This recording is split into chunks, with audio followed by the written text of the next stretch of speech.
They carried him out unconscious. Mana poisoning. What? How far did he go?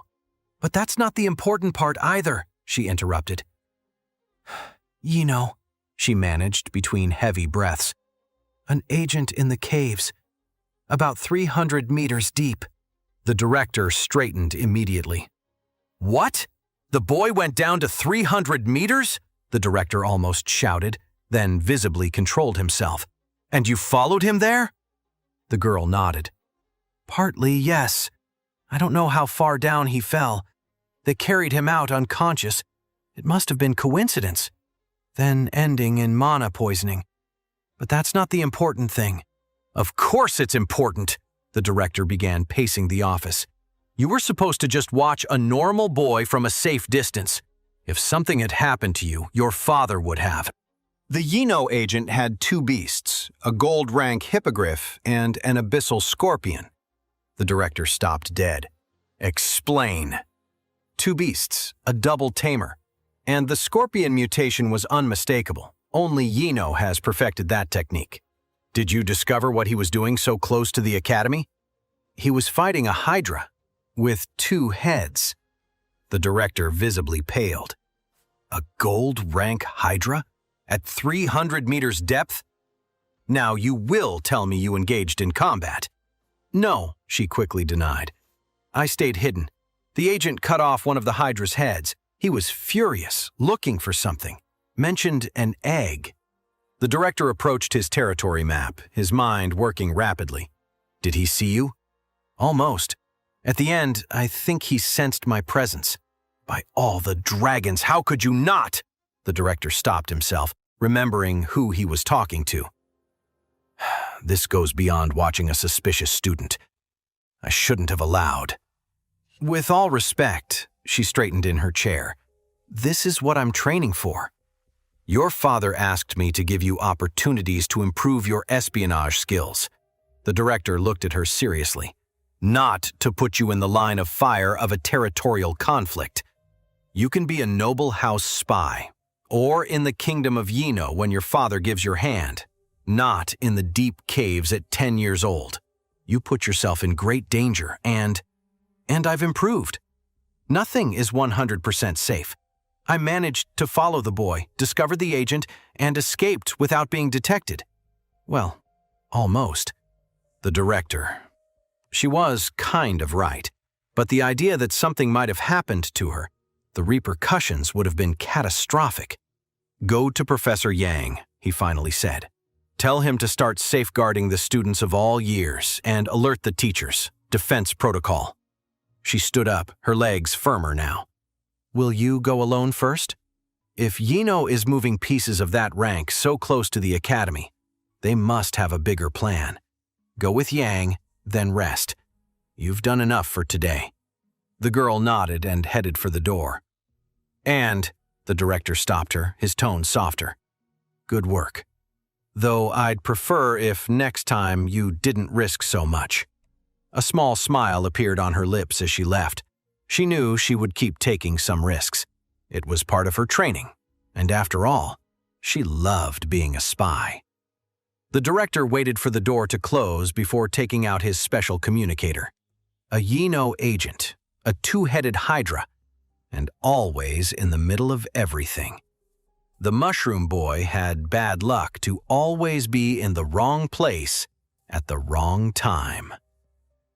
Outside, Lynn observed from her tree, remaining perfectly still while processing what she had heard. A student trained by the director just as I train Ren. So it wasn't just my student doing foolishness, she thought while watching the director make his calls. An enemy agent in our territory. The question is, what did you really find down there, Ren? Here you go. Taro pulled out the crystal wrapped in black cloth and the tentacle from a bag. And the other things you asked for.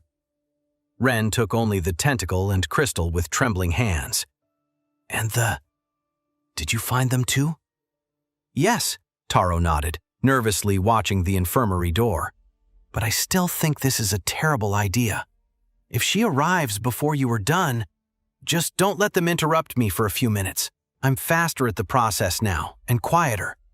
Ren turned to look at the busy nurse, unwrapped the crystal, and positioned the tentacle over his stomach. He breathed deeply before beginning the absorption. The pain was immediate and intense, burning through his system like liquid fire. His veins began to glow as mana flowed through his system, creating intricate patterns under his skin. The tentacle worked frantically, absorbing the excess where the veins threatened to burst, its movements precise despite the chaotic energy flow. But after a few minutes, Taro finally couldn't hide the glow in Ren's veins from the nurse with his body anymore. "What are you doing?" The nurse burst into their cubicle, her eyes widening with horror. "Stop immediately!" "He can't!" Taro interposed himself in her path, arms spread wide. "He's cultivating! If you interrupt him, he could get hurt." "He just suffered mana poisoning and his veins are glowing again." The nurse tried to get around Taro, her professional concern evident. "He needs medicine, now!" "He's perfectly fine." Taro moved to block her again, almost tripping over a small table in his enthusiasm. "Just look! Step aside, young man." The nurse pulled out a potion. "I need to give him this." "No!" Taro waved his arms dramatically. "No potions! It would ruin the whole process." The nurse tried to push Taro's arm aside, who responded by hugging her tight, his face reddening at his own boldness. "This is ridiculous," the nurse cried, trying to remove Taro, who responded by spinning and hugging her from behind. "I am his designated bodyguard." Taro continued hugging while the girl dragged him. "Officially appointed like 5 minutes ago." Meanwhile, Ren struggled to maintain concentration. The crystal was almost completely absorbed, but each second was a battle against searing pain. The tentacle moved constantly, following the points where mana threatened to saturate his veins with deadly precision. "Just a little more," he shouted through clenched teeth. "See?" Taro pointed dramatically toward Ren. "Just a little more." "He's a patient recovering from poisoning," the nurse snapped. Ren let out a final gasp as the crystal finally dissolved completely. The tentacle made one last pass over his veins before becoming completely saturated. "Done," he sighed, falling back against the pillows. Taro and the nurse stopped their mid-drag fight. "See?" Taro smiled triumphantly. "Everything under control." Hey amazing viewers, it's Renz here. Thanks for sticking with us. By the time of the release of this video, only 6.9% of our viewers have joined the party by subscribing, and 93.1% of you might miss out on our next mind-blowing video. So what are you waiting for? Hit that subscribe button and join the exclusive club.